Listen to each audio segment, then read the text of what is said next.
157th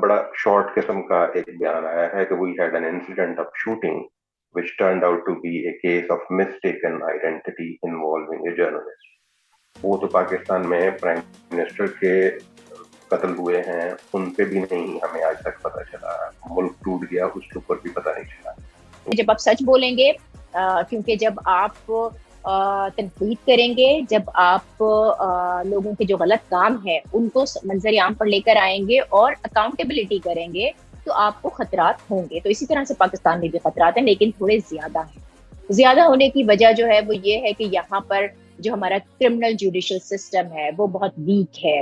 جو ہمارے یہاں جرنلسٹ کی جو پروٹیکشن پرووائڈ کرنے کے لیے جو کمیٹیاں ہونی چاہیے, جو حکومت کی طرف سے اقدامات ہونے چاہیے, جو اور دوسرے اداروں کی طرف سے ایک سپورٹ ہونی چاہیے, وہ ہمارے یہاں جرنلسٹ کو نہیں ملتی. اور سب سے بڑی بات یہ ہے کہ جو میڈیا ہاؤسز جو خود سب سے بڑی بیک بون ہونا چاہیے جرنلسٹ کے, وہ اس معاملے میں پیچھے ہٹ جاتے ہیں. تو یہ سارے چیلنجز ہیں جن کا سامنا کرتے ہوئے جرنلسٹ اپنا کام سر انجام دے رہے ہوتے ہیں. اب معاملہ جب قتل تک پہنچ جاتا ہے, تشدد تک پہنچ جاتا ہے, تو کیونکہ جب ارشد شریف کا اتنا بڑا کیس ہمارے سامنے آیا ہے, اور ظاہر ہے وہ ہماری پوری جرنلسٹ کمیونٹی کے لیے بہت ہی تکلیف دہ معاملہ ہے, اور ایک ایسا ثانیہ ہے جس سے ابھی تک ہم ریکور نہیں ہو سکے ہیں. تو اس کے بعد شاید عام عوام کے اندر بھی یہ تشویش ہو گئی کہ کیوں جرنلسٹ کو اتنے خطرات کیوں لاحق ہوتے ہیں. لیکن یہ معاملہ بہت عرصے سے چلتا چلا آ رہا ہے, اور صرف قتل ہی نہیں ہوتا, تشدد, حملے, مقدمات بنائے جاتے ہیں جرنلسٹ کے خلاف, گرفتاریاں ہوتی ہیں, اور اس میں مسلسل اضافہ ہی ہوتا چلا جا رہا ہے. کوئی ایک ہائی پروفائل کیس آتا ہے جس پہ کچھ عرصے تک جو ہے وہ لائم لائٹ میں رہتا ہے, لیکن اس کے بعد پھر وہ گم ہو جاتا ہے. تو اللہ کرے کہ ارشد شریف کا جو معاملہ ہے اس کے اوپر کچھ ہمیں پازیٹیو ڈیولپمنٹس مل جائیں. تحقیقاتی کمیٹیاں بنائی جا رہی ہیں, انکوائری کمیشن بنائے جا رہے ہیں, لیکن ابھی بھی قیاس آرائیاں ہیں, اور جو انویسٹیگیشن ہو رہی ہے یا جس طرح سے اس معاملے کو ڈیل کیا جا رہا ہے اس پر جرنلسٹ کمیونٹی کسی بھی طور پہ اعتماد کا اظہار نہیں کر رہی ہے, ان کے اپنے گھر والے نہیں کر رہے ہیں. تو جو صورتحال ہے وہ بڑی گمبھیر ہوتی چلی جا رہی ہے. اب پچھلے 10 سالوں کا اگر ہم ڈیٹا اٹھا کر دیکھتے ہیں تو اس میں تقریباً 53 صحافی پاکستان میں ایسے ہیں جن کو قتل کیا گیا ہے, اور ان 53 میں سے 96% ایسے ہیں جن کو انصاف ملا ہی نہیں ہے. یعنی 96% لوگوں کو جب انصاف نہیں ملا تو ہم کیسے یہ تصور کر لیں کہ ارشد شریف کو انصاف مل جائے گا. اللہ کرے کہ مل جائے, امید کر سکتے ہیں, پروٹیسٹ کر سکتے ہیں, یا ہم جو ہے حکومت سے مطالبہ کر سکتے ہیں کہ وہ ہمیں انصاف دے. لیکن ایسا اگر پچھلی اگزامپلس کو اٹھا کر دیکھیں تو ایسا ہوتا ہوا نظر آ نہیں رہا ہے. اب اس کے اندر حکومت کا جو کردار ہم دیکھتے ہیں تو وہ بالکل ایسا ہوتا ہے کہ جو آنے والی حکومت ہوتی ہے یا جو کرنٹ حکومت ہے وہ ہمیشہ پچھلی حکومتوں پر تمام معاملات ڈال رہی ہوتی ہے. ہر آنے والی حکومت میڈیا پر اتنی ہی قدبند لگاتی ہے, ہر آنے والی حکومت میڈیا کو ہر طرح سے کنٹرول کرنے کی کوشش کرتی ہے. پچھلی دور حکومت میں بھی یہ ہوتا رہا اور اس مرتبہ بھی یہ ہو رہا ہے, لیکن متاثر اس سے صحافت ہی ہوتی ہے. اور سارے ذمہ داران جو ہیں ان کا آپ کو پتہ ہے اس میں حکومت شامل ہے, اس کے another state non state actors ہوتے ہیں.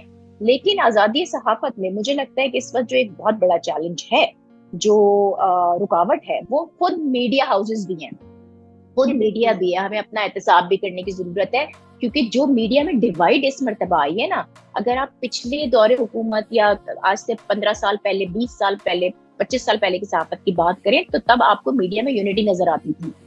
اس وقت میڈیا میں یونٹی نہیں ہے. تو سب سے بڑا خطرہ صحافت کو خود جو میڈیا ایک پوری کی پوری کمیونٹی ہے اس سے ہے, کیونکہ وہ ڈیوائیڈڈ ہے. ایک طبقہ ایسا ہے کہ جو دوسرے میڈیا کے طبقے کے اوپر الزامات لگاتا ہے, ڈس انفارمیشن پھیلاتا ہے, صحافیوں کے خلاف الزامات لگائے گئے, ان کی کریڈیبلٹی کو متاثر کیا گیا. اور جب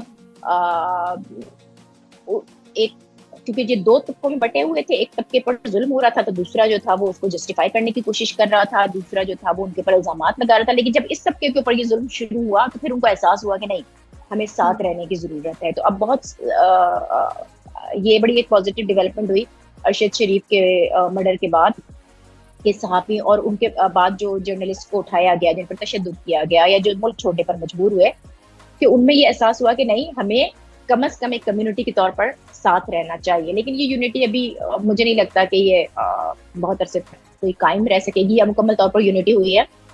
پھر میڈیا ہاؤسز ان کے اپنے مفادات ہوتے ہیں اور وہ ظاہر بزنس کر رہے ہیں, تو اس بزنس کے تحت وہ پھر اپنے مفادات کو بھی دیکھ رہے ہوتے ہیں. ولنریبل ہو گیا ہے جرنلزم اور جرنلسٹ کمیونٹی، صحافیوں کے قدم اکھڑنے لگ گئے ہیں، کمزور پڑنے لگ گئے. تو یہ جو ولنریبلٹی ہے اس سے دشمن عناصر فائدہ اٹھاتے ہیں اور وہ اٹھا رہے ہیں.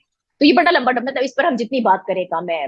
اس پر آپ کسی کو مرتکب قرار دینے، صحافی کٹہرے ملانے کا کہیں، مفاسد کو انصاف فراہم کرنے کا کہیں، تو یہ سب اس وقت صرف کھوکھلی باتیں اور دعووں کے طور پر ہی سامنے آتی ہیں.